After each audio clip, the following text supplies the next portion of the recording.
Bismillah ar-Rahman ar-Rahim. Alhamdulillah wa salatu wa salamu ala Rasulullah wa ala alihi wa sahbihi. It is the first day of spring. Summer. It's the end of spring, the beginning of summer. And is today the longest day then, technically? I think today or was yesterday, one of the 2 days. Yeah. We are right at that longest point.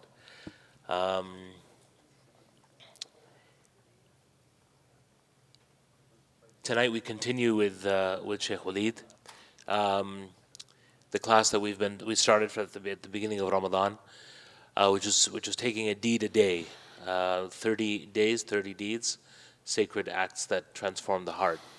And tonight, inshallah, we'll be discussing and exploring with Shaykh Walead the famous hadith of the Prophet ﷺ, which we all know, in which Allah subhanahu wa ta'ala says that I was sick and you did not visit me.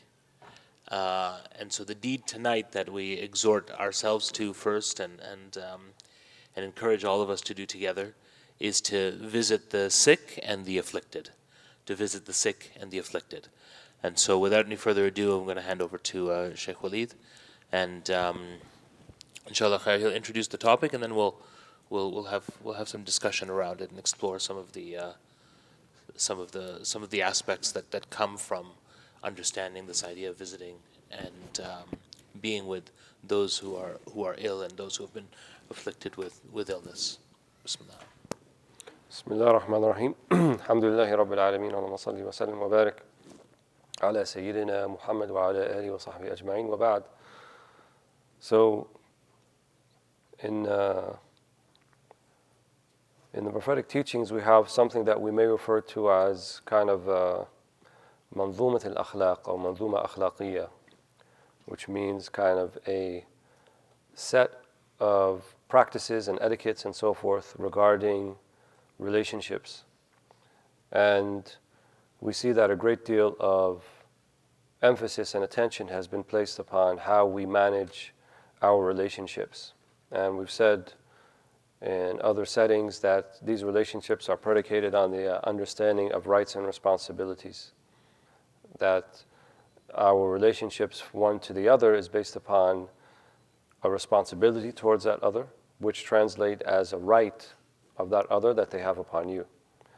And it would behoove us to be more attentive to fulfilling our responsibilities, since that is what is asked of us, than to demand our rights to be fulfilled. Because the rights is actually the responsibility of another. It's not your responsibility, it's somebody else's. So if they're remiss in that, it's on them. It's not really on you.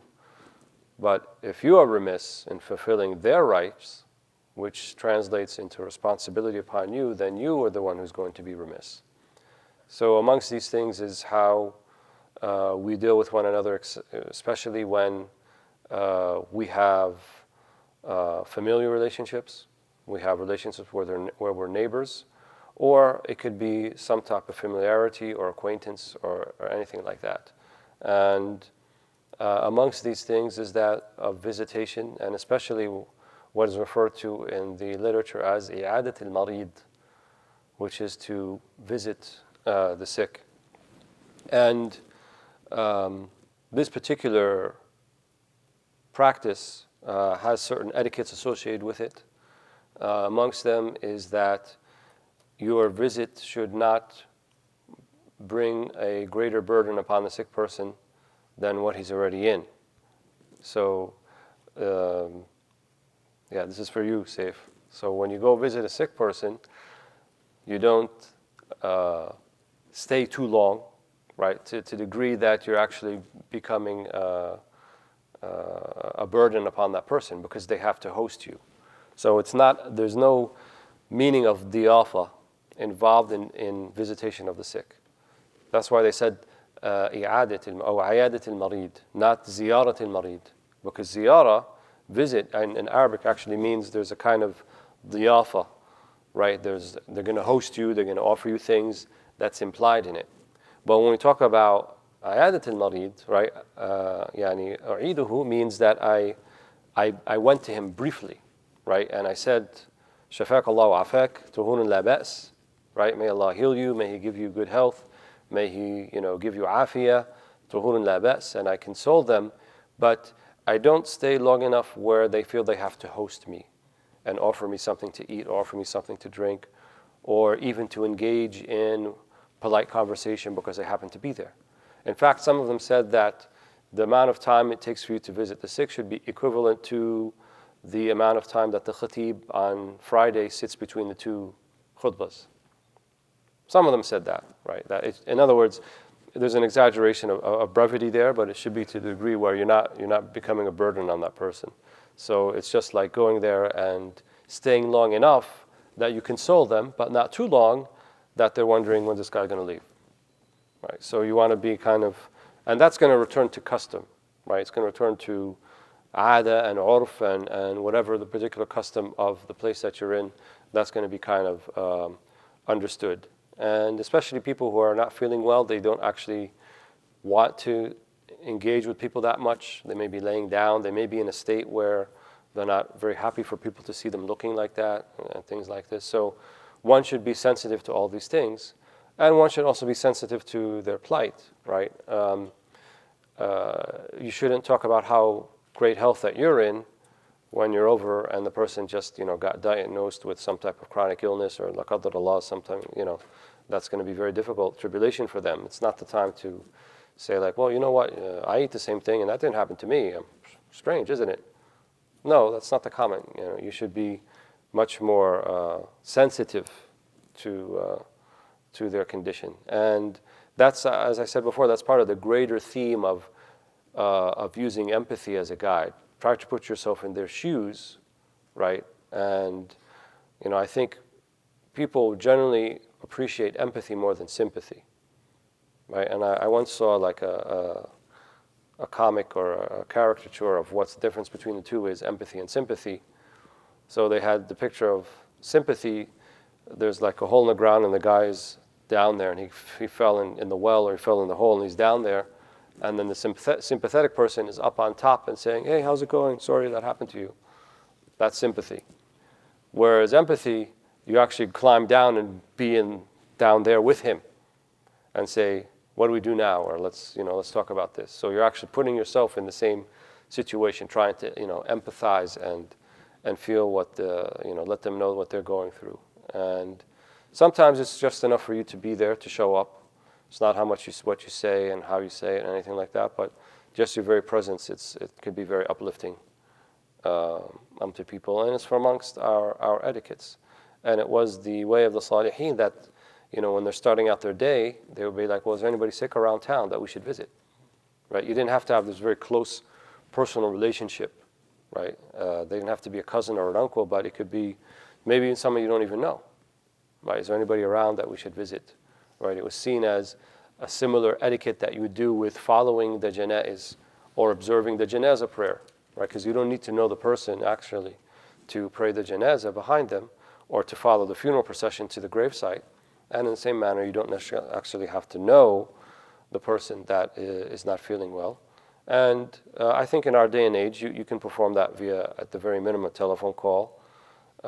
Some people just text message, which I think it's better than nothing, but I don't think it has quite the same effect as having a more personal touch of asking about them or making a phone call or actually going there to visit them. So, it's a good thing. It's a good etiquette to do to visit those you know and those you don't know.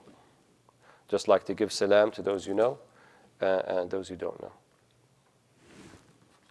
One of the things that comes to mind, Shaykh Walead, is that this hadith, Qudsi, that I was sick and you did not visit me. I'd love for you to reflect on that a little bit, because it's an act.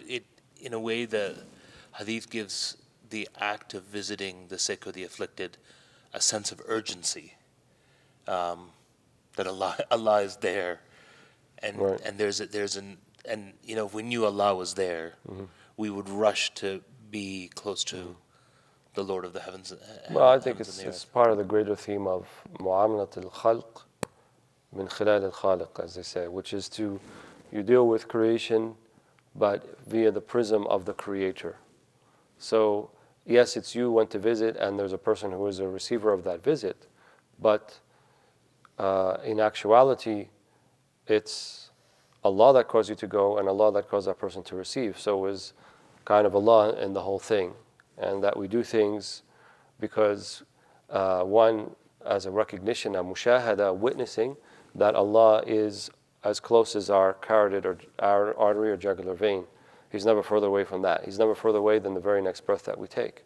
And that recognition should find itself in all of our interactions, right? And so if there is a command or a thing that we are exhorted to do, and we have the opportunity to do it, and we are remiss in doing it and not fulfilling it, and it's something that Allah has asked us to do, then it's not so much contravening or hurting or upsetting the feelings of that person who may be affected, but you're actually transgressing against, or at the very least, you're not mindful of the divine command in that regard. So that means the people that you visit, you don't actually have to like them or have a good personal relationship with them. And this is especially true with people that you don't have a choice in your relationship with them, like friends, not friends, like family and neighbors, right? You can't help that uncle is the one who always asks you every time you go over the house, oh wow, looks like you gained some weight, or when are you going to get married, or questions that kind of bother you, and maybe it's not a pleasant experience for you, but nevertheless, they have the right upon you, the right of familial bond, number two. And then if they happen to get sick, then that's an additional right that they have upon you. And so some people, they sometimes say the excuse like, well, you know what, I want to, but I don't want to be fake. It has to be genuine, it has to be legitimate. I'm not really feeling it, so maybe I shouldn't go to visit that person. No, be fake, right? It's okay.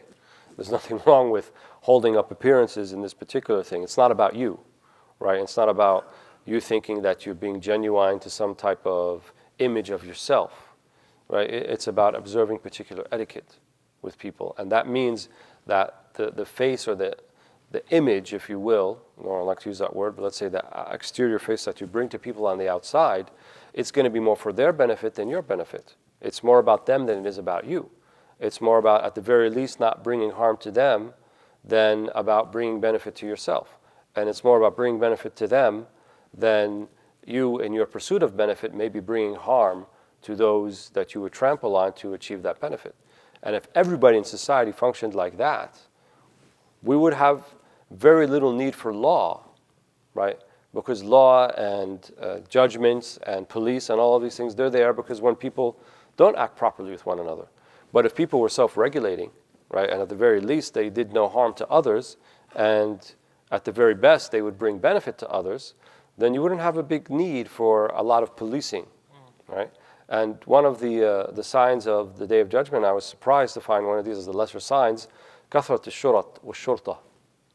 That one of the signs, the lesser signs of the Day of Judgment, will be a lot of police and policing, right? And now, in many, at least in North America, Canada, and the U.S., and in much of Europe, and even in other parts of the world, you have a lot of people who work for security services, and a lot of people who are associated and work for the police. So you have intelligence gathering, you have actual policing, the military has a police, and then you have these various spy agencies that have their own kind of police branches.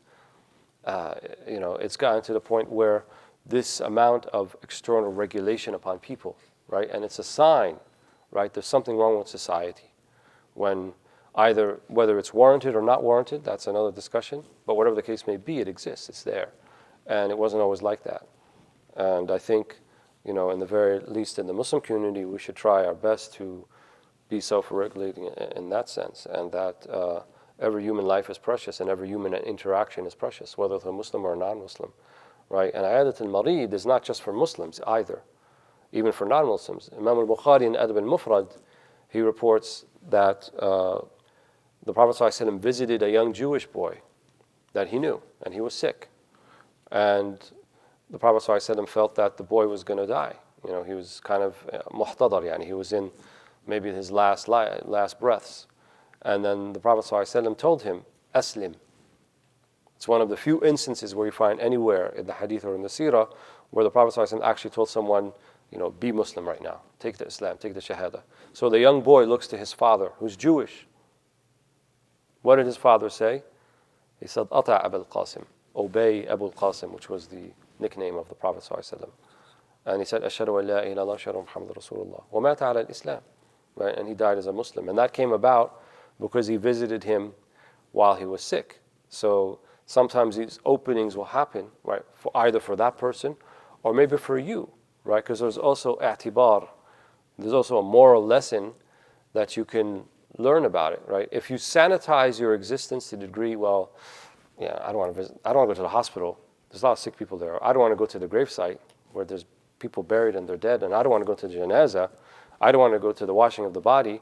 I don't want to go to this, and you try to very much sanitize your life and remove anything that would cause you to feel a little bit uncomfortable. And this is the trend in societies today, right? I heard that in universities now they have, like in your syllabus, if there's something that's going to come up that some people might be sensitive to, that the professor has to inform them, that this word or this phrase or this thing that, before you actually read it. And so people have this apprehension about getting into something that they don't know, that they may be uncomfortable with. But that's how you grow, right? If you don't allow yourself to have these experiences, right, and you have this very sanitized, kind of structured way of living your life and not exposing yourself to things that can help you change and help you grow, then you're living a very type of closed life, even though you may be out and about, but you're removing experiences from you. And I think it's part of a greater trend where people try to remove even interactions with those that they may disagree with, or that they may feel uncomfortable with, or those that are not of the same political affiliation or religious affiliation or any other type of affiliation we choose to divide ourselves. That's not a society. We're making a society of islands, and each group is living on their island, and then when interaction does happen, more often than not, it can be violent. Not necessarily physically violent, even though that's happening a lot too, but it can be violent in a way of verbally violent or abusive or a very unpleasant type of interaction. And so how else are you going to know and feel where others are at and have empathy for them if you don't expose yourself to that? You need to visit sick people. You need to see people who are in their bed and they're dying of cancer. You have to have that experience. Don't shield yourself from that, right? You need to see that. It's part of the human condition. It's part of the human experience. And it's part of helping you to grow and be the best type of not just empathetic human being you can be, but spiritual being that you can be. See the human condition in its entirety, right? See those who are living in poverty. See people who are living like refugees. See people who have nothing but the clothes on their back. Interact with them, right? And you will have a much richer life for it. You will have ebbs and flows. You'll have ups and downs, but it'll be real.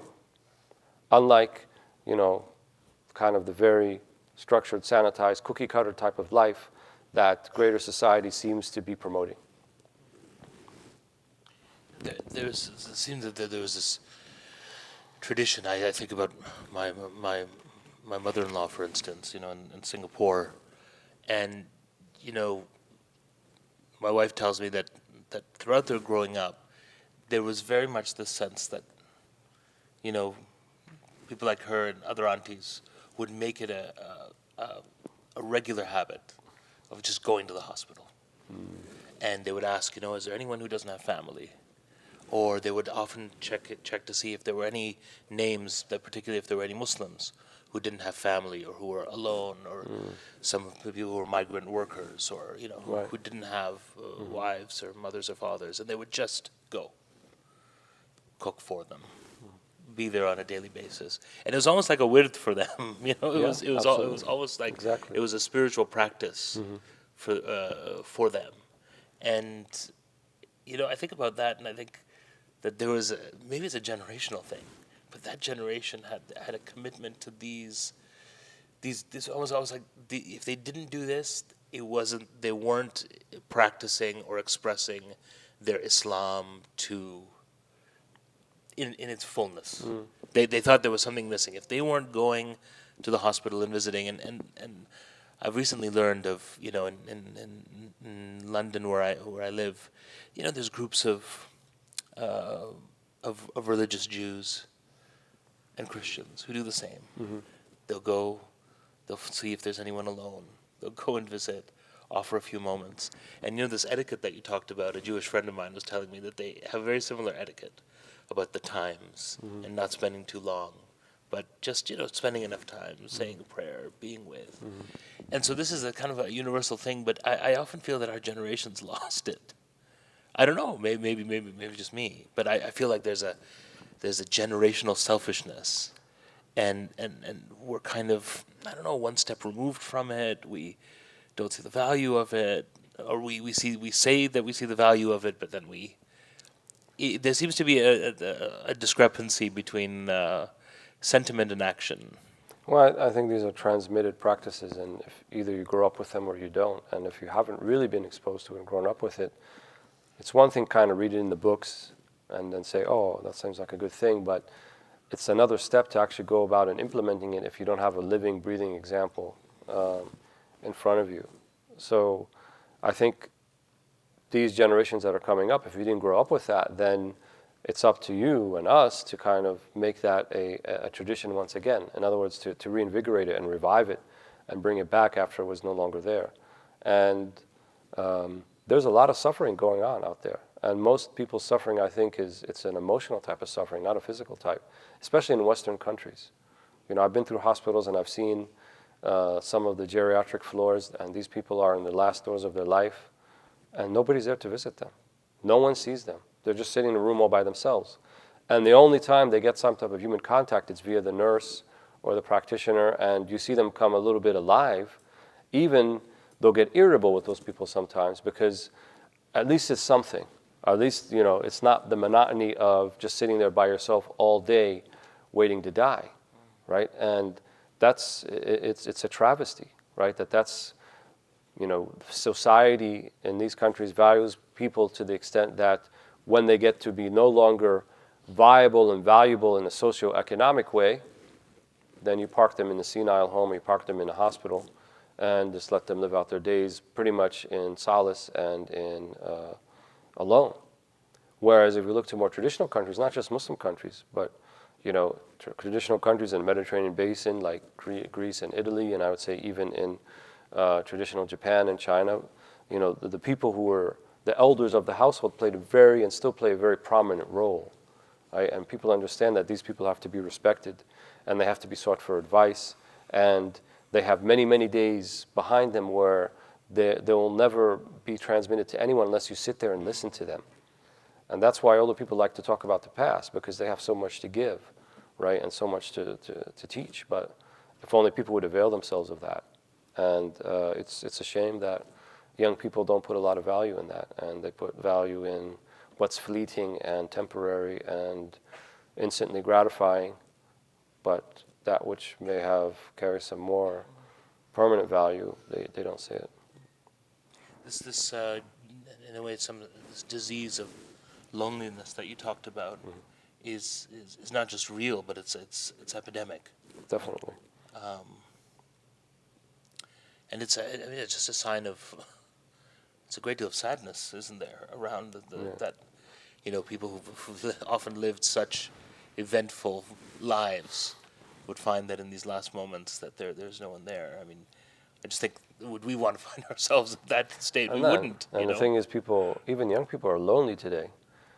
I mean, if you think about it, and I have to admit that I might fall in this category too, that most of your daily interaction is with a device. It's not with another human being, right? How many minutes, hours you spend on your phone or your iPad or whatever it is, whatever screen time it is going to be, versus how much time do you spend actually engaging and talking to another human being. And if you find that the former is not just more than the latter, but double and triple times the amount, and then you wonder, why is it not fulfilling me? Why am I feeling still lonely and sad about it? And it's gotten to an epidemic level where now people actually want to fashion these android robotic type of partners, right? Instead of an actual living, breathing human being, because their interaction with the device has so consumed them that they don't even know how to socially interact. How many of the young people we meet today who most of their life they've been interacting with a device, and in real life they don't know how to They don't know how to ask about people. They don't know how to carry a conversation, and these are what quote unquote soft skills in the workplace, right? And even employers are taking note that a lot of these kids are very smart and excellent with the computers, but they don't know how to, carry on and engage with people, and it's becoming very problematic.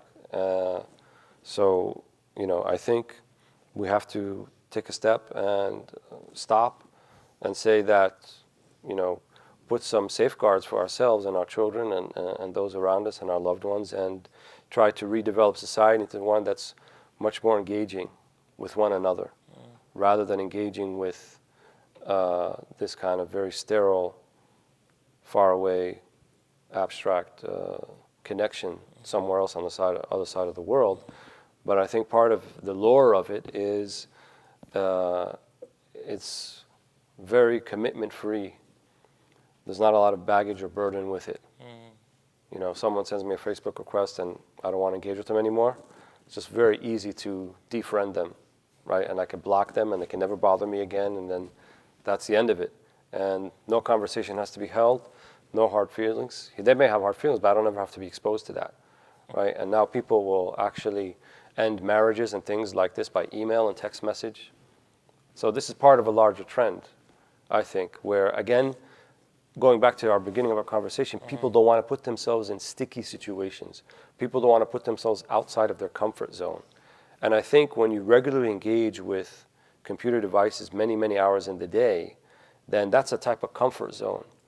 And so engaging with real human beings, especially real human beings who may be in difficult situations, people are apprehensive about that because it's way out of their comfort zone. It's one thing to look at the pictures online, on the internet, on TV, and see, oh yeah, those refugees, poor people, and so forth. But it's quite another thing to walk into one of their camps and engage with them and see how they're living, right? And the trials and the difficulties they're facing, it's overwhelming for a lot of people because, they're not accustomed to putting themselves into real aspects of life. And, either you're living or you're not. Before we break for iftar, one of the brothers could just check that all the dates are out at the back. Otherwise, there are some in the kitchen.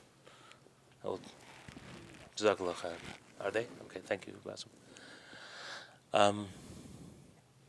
We talk about these things as transformational.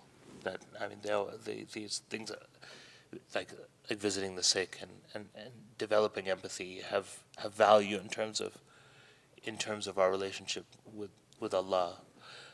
And they're also transformative for us through that experience, but also for the person being visited.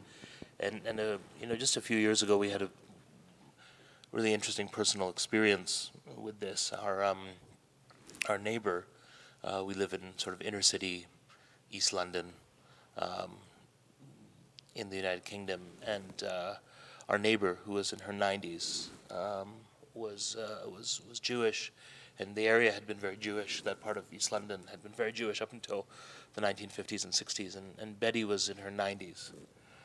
We met her when she was in her late 80s, and she was in her 90s. And she became very, very close to our family. And although she was initially very suspicious of us, like a good curmudgeonly old grandma, sort of figuring out who these neighbors were who had moved in next door. But I think our most profound experience with Betty happened after she fell and she became ill, and she became hospitalized for a long period of time, and eventually she passed away in hospital. But during that time, we found that we knew that she was alone. We couldn't always be there. So we sent a kind of an all-points bulletin out to brothers and sisters who were in the local community and said, we have our neighbor. Her name is Betty. She's 94 years old, and she's in such and such a ward. And if you get a chance, drop by. And mashallah, it was heartening because there was so much response from our neighbors and the Muslims around us that they ended up setting up a rota. So people would go visit at certain key times of the day. But I remember the last conversations I had with Betty before she passed away. This is someone who had grown up in the East End, had a really tough life, had lived on her own.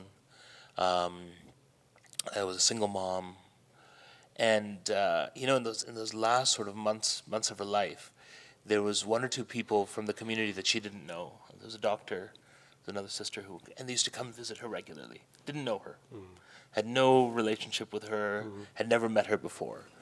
But just hearing her talk about those two people and the way she would speak about them as if they were familiar friends for a long time. She would always say, "Oh, there's this nice Bengali doctor. He come and sees me every day. He come and sees and she would, and I just realized that, the impact that that had on her, in those last that Right. last part of her life, just the company, Yeah. just someone dropping by from time to time, was really incredible. Mashallah. And I think in so many ways, some of the kind of misgivings I know she had over the years about how the neighborhood had changed and where Right. all these people had come from, and I mean, she was amazing. I think in the last few months of her life, if there were anything residual, it vanished Right. because because people showed that kind Right. of duty, Mashallah. say love, affection. So I think when you say it's real, empathy is real, and it really changes people, and it really opens. It's not just it changes them, but it actually opens them up to new experiences of being human and living, and appreciation. I think broadly for Allah and the gift of life and all those things. And if you're lonely and you're not you don't experience it nor do you give it, you become contracted.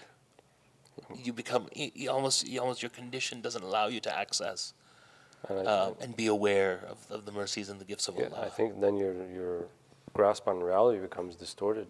How many of the people, like, why is solitary confinement such a torture? People literally go crazy because human beings were designed to interact with other human beings, right? Hatta the word insan, comes from al-uns, which means to seek companionship, right? To seek, solace with others. So if you deny that in any degree, right, and its worst degree be a type of solitary confinement, you can go clinically insane from that. So anything less than that, you could border on these type of pathologies because you have a distorted understanding of reality by not actually living it, by not seeing it. So nasallahu al-afiyah.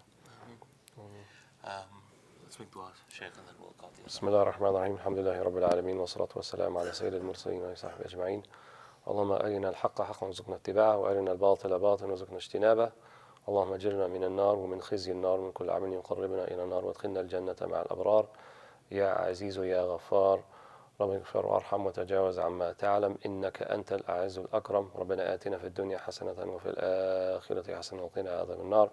Allah subhanahu wa ta'ala, we ask you to accept our fasting and our prayers and our supplications and to bless us in the remainder of Ramadan and to bless our nights and to bless our days and to make us of those people who understand the divine command and the command to commitment to other human beings so that we may visit them when they are sick, that we may console them when they are not feeling well, that we may clothe them when they are naked, that we may feed them when they are hungry.